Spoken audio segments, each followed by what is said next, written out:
नमस्कार दोस्तों, मैं मिथिलेश रायवंशी, आपका मित्र आगे अपने YouTube channel learn with myth पे। तो दोस्तों, आप सभी भाइयों का मेरे YouTube channel learn with myth पे स्वागत है।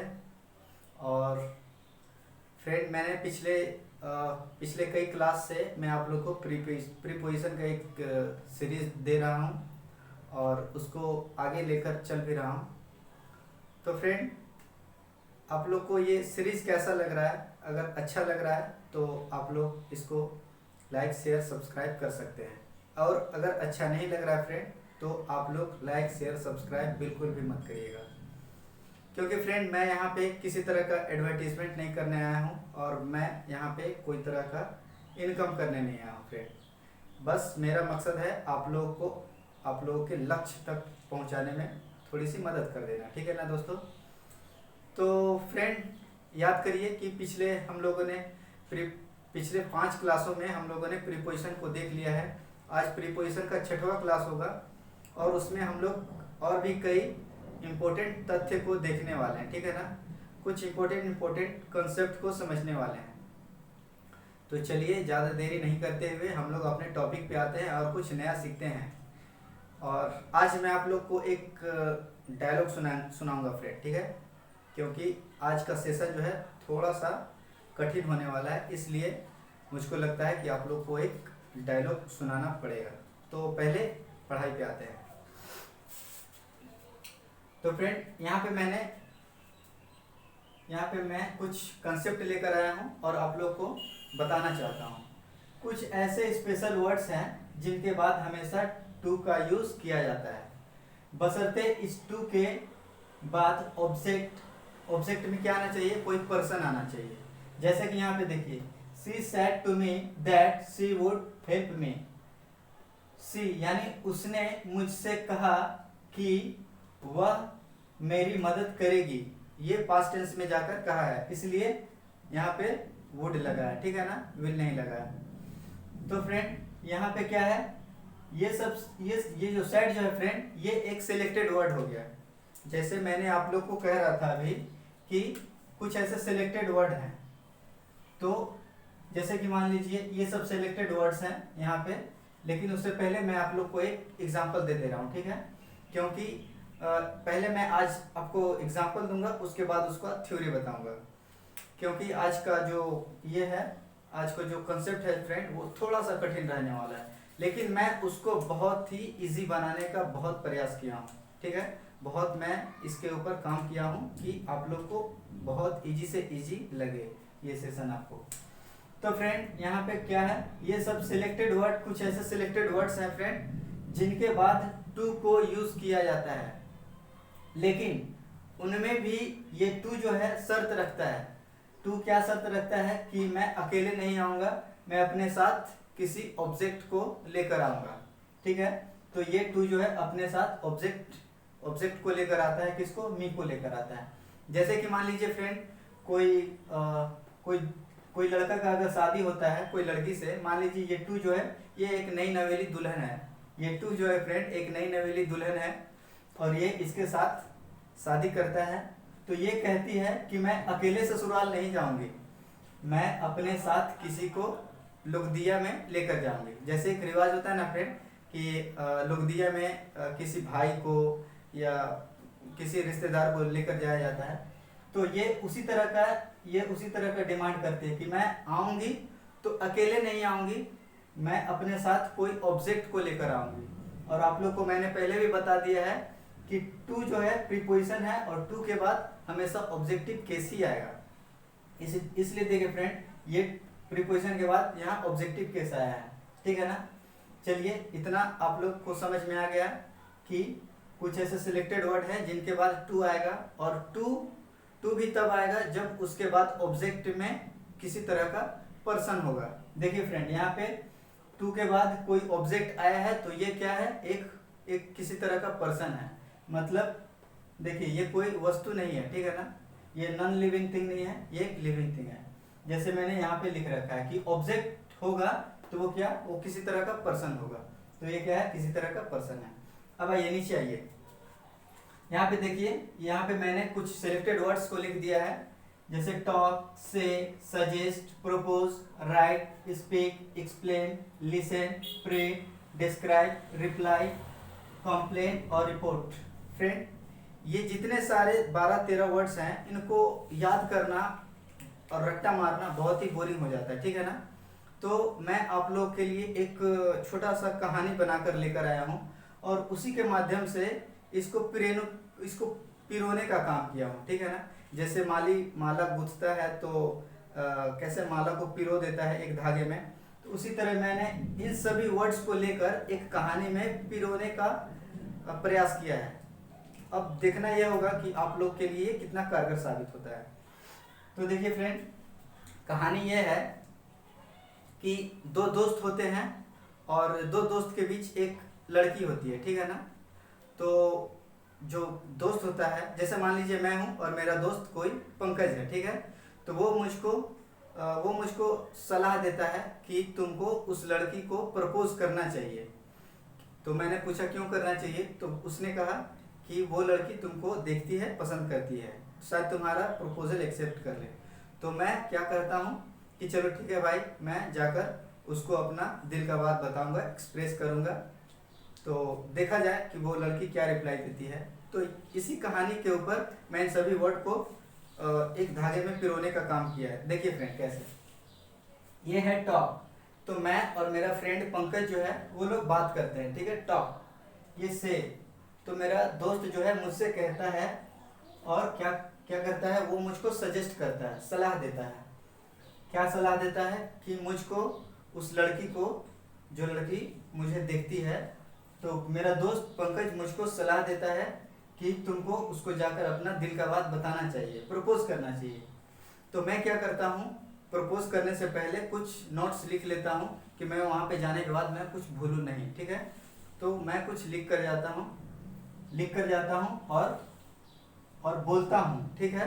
बोलकर मैं अपने भावनाओं को एक्सप्रेस करता हूँ, किसके सामने, उस लड़की के सामने।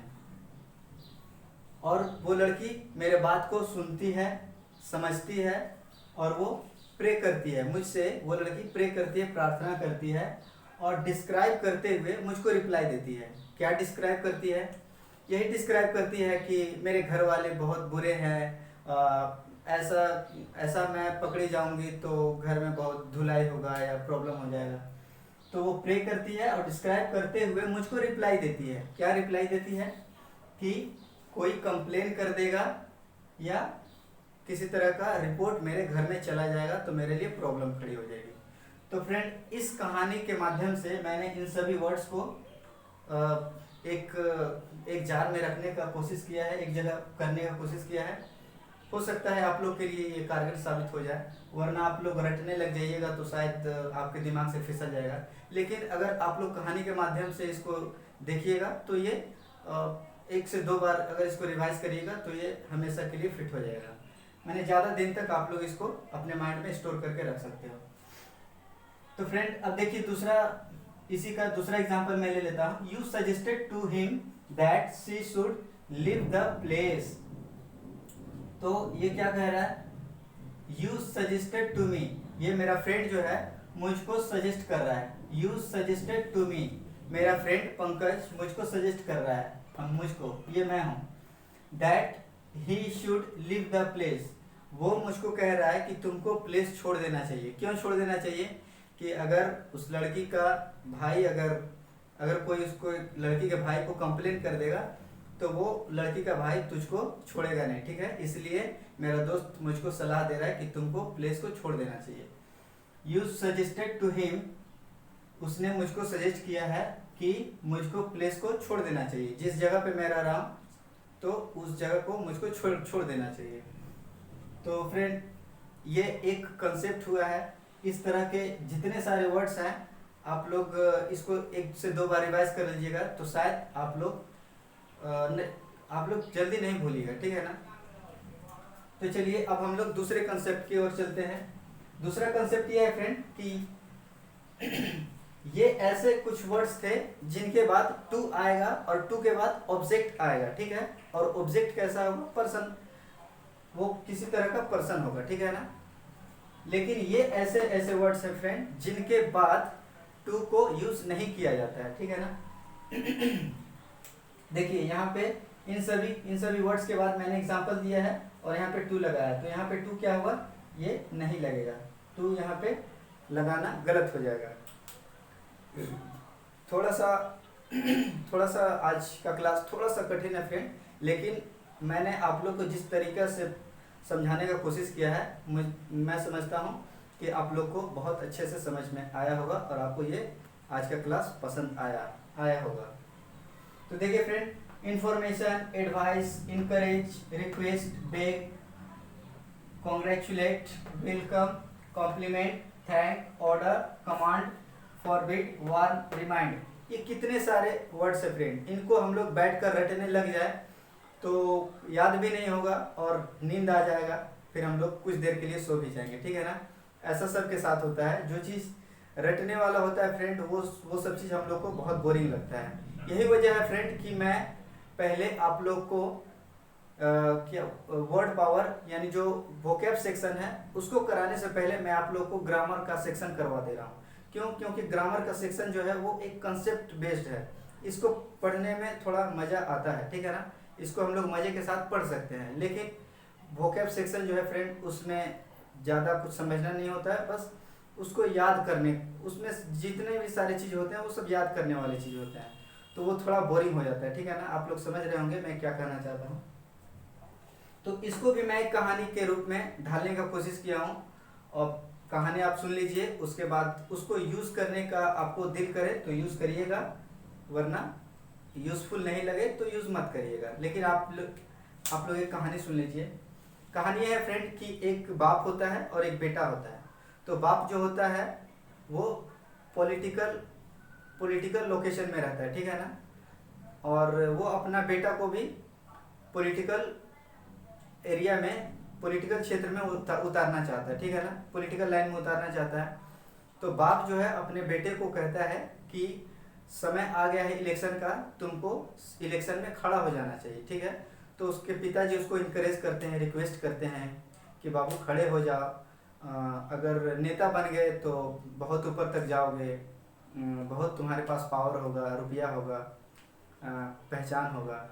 तो वो उसका लड़का जो है वो ना हाँ करते करते मान जाता है। उसके बाद खड़ा होता है इलेक्शन में, जीत जाता है और उसके बाद शासन भी करने लगता है, ठीक है। तो चलिए इसी कहानी के ऊपर में मैं इन सभी वर्ड्स को रिलेट करने का कोशिश किया हूँ। देखते हैं कितना तक कारगर साबित हो सकता है। इंफॉर्मेशन, ये है फ्रेंड इंफॉर्मेशन। तो जो पॉलिटिशियन है फ्रेंड, जो बाप है, वो अपने बेटे को इन्फॉर्म कर रहा है किस बारे में, कि हाँ इलेक्शन आने वाली है, ठीक है। और उसके पिताजी अपने बेटा को क्या करता है, एडवाइस करता है कि तुम्हें इलेक्शन में खड़ा होना चाहिए, तुम्हें एक नेता बनना चाहिए, तुम्हें एक एमएलए का पोस्ट पे खड़ा होना चाहिए। फिर क्या कहता है वो, उनके पिताजी उसको, अपने बेटे को इनकरेज भी करते हैं, फिर रिक्वेस्ट भी करते हैं और किसी भी तरह से उनको मना लेते हैं, ठीक है ना। तो उनका बेटा मान जाता है। तो उनका बेटा किसी भी तरह से खड़ा हो जाता है इलेक्शन में और वोट मांगने के लिए वो बेग करते हैं, ठीक है ना। लुभावन जो होता है, तरह तरह की बातें करते हैं, रिक्वेस्ट करते हैं, अपने ठीक है ना, अपने बातों से भीख भी मांगते हैं कि भैया आप लोग हमको वोट दे दो, मैं आपका पूरा ख्याल रखूँगा। फिर वो जीत जाते हैं, इलेक्शन में खड़े होते हैं, इलेक्शन में जीत भी जाते हैं। उनके बाद उनको जीतने के बाद कॉन्ग्रेचुलेसन दिया जाता है, उनको बधाई दिया जाता है उनके पिताजी की तरफ से, कार्यकर्ता लोग की तरफ से। फिर उनको वेलकम किया जाता है, ठीक है ना, स्वागतम स्वागतम, हमारे एमएलए साहब आ गए हैं जीत कर। तो उनको कॉम्प्लीमेंट भी दिया जाता है कि हमारे एमएलए साहब जो हैं वो बहुत वोट से जीते हैं, तो उनको अच्छा कॉम्प्लीमेंट दिया जाता है। फिर कॉम्प्लीमेंट लेने के बाद जो एमएलए बाबू होते हैं वो सभी को थैंक यू कहते हैं, ठीक है। और उसके बाद शासन करने लगते हैं। तो वो क्या करते हैं, ऑर्डर करते हैं। जब शासन करेंगे, पावर आ जाएगा, तो ऑर्डर भी तो वो करेंगे ना। तो ऑर्डर करेंगे, कमांड करेंगे लोगों को, अपने कार्यकर्ताओं को। तो फिर उनके जो कार्यकर्ता जो है वो लोग क्या करते हैं, फॉरबिड, मना करते हैं कि नहीं नहीं ये सब नहीं चलेगा, आप अपना मनमानी किए जा रहे हैं, ज़्यादा आप लोग कमांड कमांड करने लगे हैं, ज़्यादा हम लोग को ऑर्डर देने लगे हैं। तो फिर कार्यकर्ता लोग उनको वार्न करते हैं कि मंत्री बाबू आप संभल जाइए, वार्न किया जाता है, समझ जाइए, और उनको रिमाइंड करवाया जाता है, उनको याद दिलाया जाता है कि किस तरह से आप जब खड़े थे तो हम लोगों ने आपके पीछे कितना कार्यकर्ता लोग रात दिन आपके पीछे हम लोगों ने मेहनत किया था, ठीक है ना, चुनाव का प्रचार किए थे, बहुत मेहनत किए थे आप लोग के आपके पीछे। तो उनको क्या किया जाता है, रिमाइंड करवाया जाता है। तो फ्रेंड यही कहानी है, इसी कहानी के ऊपर मैं इन सभी वर्ड्स को कनेक्ट किया हूँ। अगर आप लोग को ये यूज़फुल लगे तो इसको रखिएगा, वरना इसको आप स्किप कर लीजिएगा। आपको जैसे ये सब याद करने में सुविधा हो, जैसे भी आप लोग को समझने में सुविधा, आप लोग वैसे करिएगा, ठीक है। मैं एक छोटा सा एक ट्राई किया। अब यहाँ पे है I advise to him to go. तो इन सभी वर्ड्स के बाद क्या है फ्रेंड, इन सभी वर्ड्स के बाद टू को यूज नहीं करना चाहिए, ठीक है। तो यहाँ पे देखिए I advise to him to go, मैंने उन्हें एडवाइस किया टू गो, जाने का एडवाइस किया, ठीक है फ्रेंड। यहाँ पे एडवाइस है फ्रेंड और यहाँ पे सजेस्ट है, तो आप लोग इसको मिक्सअप मत करिएगा, ठीक है ना। एडवाइस और सजेस्ट में बस जरा सा ही डिफरेंस है। एडवाइस क्या होता है फ्रेंड, कि कोई अगर हम लोग का शुभचिंतक होता है या फिर हम लोग का कोई सीनियर होता है और एक्सपीरियंस में वो हम लोगों से अधिक तेज होते हैं, जो हम लोगों से ज़्यादा एक्सपीरियंस रखते हैं और हमारे सीनियर होते हैं, तो वो लोग हम लोगों को एडवाइस करते हैं, ठीक है ना, एडवाइस करते हैं, ठीक है। लेकिन सजेशन क्या होता है फ्रेंड, सजेस्ट क्या होता है कि सजेशन जो है वो कोई भी दे सकता है, ठीक है, कोई भी सजेशन दे सकता है। मेरा मित्र हो गया, मेरा भाई हो गया, मेरा छोटा भाई हो गया, वो सजेशन कोई भी दे सकता है, ठीक है ना। तो सजेशन हम लोग लेने के लिए क्या होते हैं, हम लोग बाध्य नहीं होते हैं। सजेशन जो होता है हम लोग लेने के लिए बाध्य नहीं होते हैं कि अगर कोई हम लोग कोई किसी बात को सजेस्ट करता है तो हम लोग उसके लिए ये नहीं है कि हम लोग को वो सजेशन मानना ही है, ऐसा नहीं होता है। लेकिन ये जो होता है फ्रेंड, ये बड़ों लोगों की तरफ से होता है, सीनियर लोगों की तरफ से होता है, तो इसको जो है ज़्यादा नज़रअंदाज हम लोग नहीं कर सकते, ठीक है ना। अब आइए friend, I informed to the police of the accident, मैंने पुलिस को इन्फॉर्म किया ऑफ द एक्सीडेंट के बारे में मैंने पुलिस को इन्फॉर्म किया। तो यहाँ पे टू यूज नहीं होगा फ्रेंड, क्यों, क्योंकि इन्फॉर्म आया है। देखिए इन्फॉर्म के बाद टू नहीं आना चाहिए। देखिए मैंने यहाँ पे लिख दिया है उपरोक्त वर्ड्स के बाद टू का यूज नहीं किया जाता है। तो ये सब जितने सारे वर्ड्स हैं, inform, advice, encourage, request, beg, congratulate, welcome, compliment, thank, order, command, forbid, warn, remind, तो ये सब जितने सारे वर्ड्स हैं इनके बाद टू को यूज नहीं करना चाहिए, ठीक है ना। ये ग्रामर इसकी इजाज़त नहीं देती है। और देखिए फ्रेंड, ये दोनों एग्जाम्पल के साथ हम लोगों ने आपको समझाने का कोशिश किया हूँ। और चलिए अब थोड़ा सा 2.5 मिनट का ब्रेक ले लेते हैं, क्योंकि लाइन चला गया फ्रेंड, बहुत गर्मी लग रही है। तो हम लोग लौटते हैं 2.5 मिनट का स्ट्रेटेजिक टाइम आउट के बाद। टन है।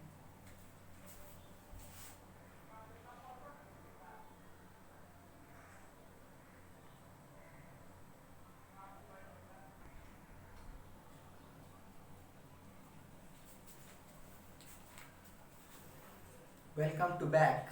इंटरवल के बाद आप सभी का स्वागत है फ्रेंड। तो चलिए हम लोग अब कुछ और कंसेप्ट को देखते हैं। यहाँ पे मैंने लिखा है फ्रेंड, होम शब्द के पहले किसी प्रीपोजिशन का यूज नहीं किया जाता है यदि निम्न वर्ब का प्रयोग प्रीपोजिशन के पहले आया हो तो, ठीक है ना। कहने का मतलब क्या क्या है फ्रेंड, कि अगर गो, रिच, ब्रिंग, अराइव, गेट, इन पांच वर्ब में से अगर कोई वर्ब अगर होम के पहले आ गया है फ्रेंड, होम के पहले अगर इन पांचों वर्ब में से अगर कोई भी वर्ड्स अगर आ गया है तो उसके बाद हम लोग टू को यूज नहीं करते हैं। इसके कहने का मतलब यही है, ठीक है ना। इसके कहने का मतलब, ठीक है ना फ्रेंड। तो यहाँ पे देखिए पहला वाला example, I went to home by car, मैं कार के द्वारा घर गया। यहाँ पे देखिए फ्रेंड, बाय कार, ठीक है ना।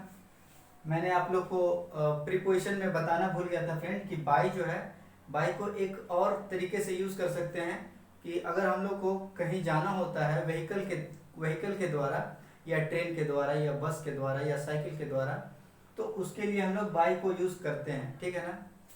यानी बाय प्लस व्हीकल,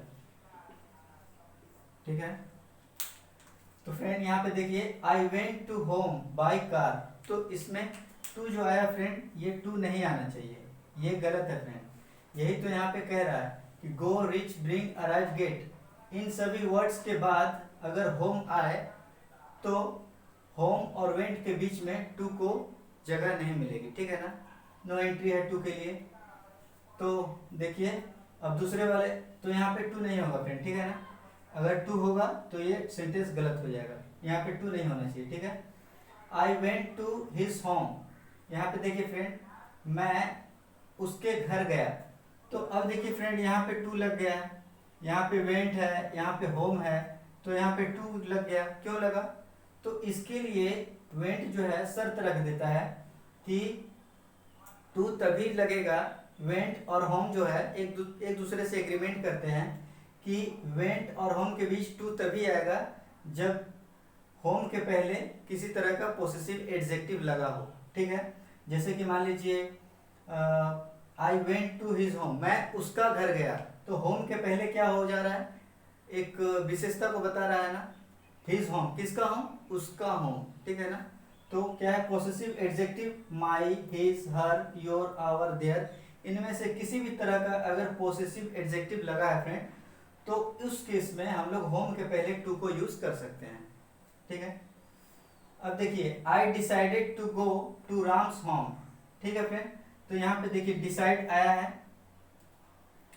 यहाँ पे देखिए गो आया है, गो के बाद होम है, गो और होम के बीच क्या आया है, राम्स आया है। तो ये क्या है फ्रेंड, ये भी पोसेसिव एडजेक्टिव को इंडिकेट कर रहा है। तो इसलिए ये जो इन दोनों का जो शर्त था उस शर्त को पूरा कर दे रहा है, इसलिए गो और होम के बीच में क्या लग गया, राम, गो और होम के बीच में टू लग सकता है, ठीक है ना। यानी कि अगर होम के पहले किसी तरह का पोसेसिव एडजेक्टिव लग जाए तो उसके बाद हम लोग टू को यूज कर सकते हैं गो और होम के बीच में, ठीक है ना। तो चलिए अब हम लोग कुछ प्रीपोजिशनल फ्रेज को देख लेते हैं फ्रेंड। मुझको लग रहा है फ्रेंड कि आप लोग बोर हो गए होंगे, तो मैं सोच रहा हूँ आप लोग को एक धड़कन का डायलॉग सुना दो फ्रेंड, धड़कन का डायलॉग। सुनील शेट्टी क्या कहता है अंजलि को, अंजलि मैं तुम्हें भूल जाऊं ये हो नहीं सकता, तुम मुझे भूल जाओ ये मैं होने नहीं दूंगा। तो फ्रेंड कैसा लगा? अगर अच्छा लगा हो तो बताइएगा। चलिए अब हम लोग देखते हैं ओविंग टू और ड्यू टू, इन दोनों का मतलब होता है फ्रेंड के कारण, ठीक है। तो फ्रेंड ओविंग टू और ड्यू टू में क्या खासियत है, हम लोग सेंटेंस को जो फ्रेंड ओविंग टू से स्टार्ट कर सकते हैं। जैसे कि मान लीजिए owing to heavy rains I could not go there. यहाँ पे है ओविंग टू हैवी रेन्स, मतलब भारी वर्षा होने के कारण, हैवी रेन्स भारी वर्षा होने के कारण, ओविंग टू होने के कारण क्या हुआ कि मैं I could not go there, मैं वहां पे नहीं जा सकी, ठीक है, या मैं वहां पे नहीं जा सका। तो ओविंग टू से हम लोग सेंटेंस को स्टार्ट कर सकते हैं फ्रेंड, लेकिन ड्यू टू से हम लोग सेंटेंस स्टार्ट नहीं करना चाहिए, ठीक है। लेकिन एसएससी इसको सही मान लेती है तो कुछ कहना नहीं है। अब देखिए फ्रेंड ड्यू टू को यूज हम लोग कहाँ करते हैं, देखिए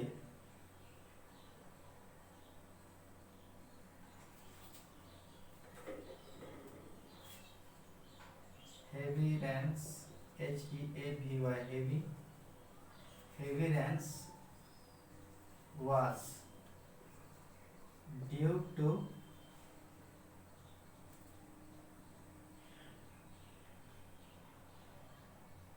heavy rains.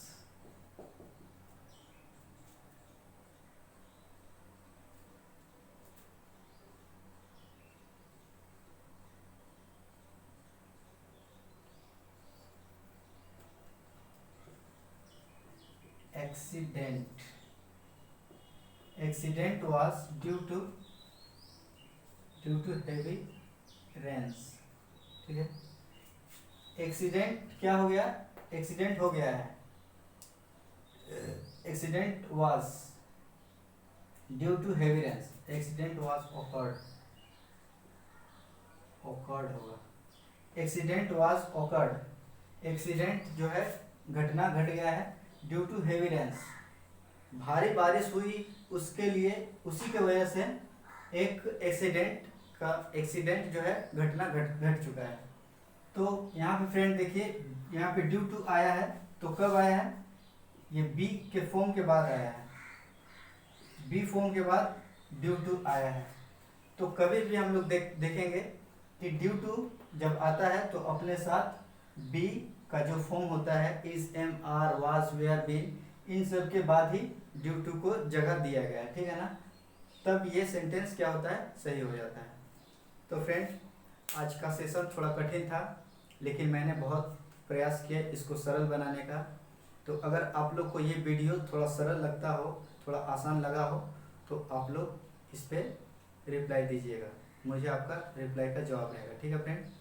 तो आप लोग इसी तरह मेरे साथ बने रहिए और आप लोग अपना लक्ष्य की प्राप्ति में लगे रहिए, और मैं आप लोग को इसी तरह मदद करता रहूँगा। मिलते हैं फ्रेंड अगले क्लास में फ्रेंड हम लोग कुछ फिक्स्ड प्रीपोजिशन के साथ हम लोग वापस आएंगे और उसको बहुत अच्छे से देखेंगे फ्रेंड। तो नेक्स्ट क्लास जो है वो बहुत ही इंटरेस्टिंग होने वाला है, ठीक है फ्रेंड। तो चलिए आप अपना ख्याल रखिए, मिलते हैं अगले क्लास में। जय हिंद।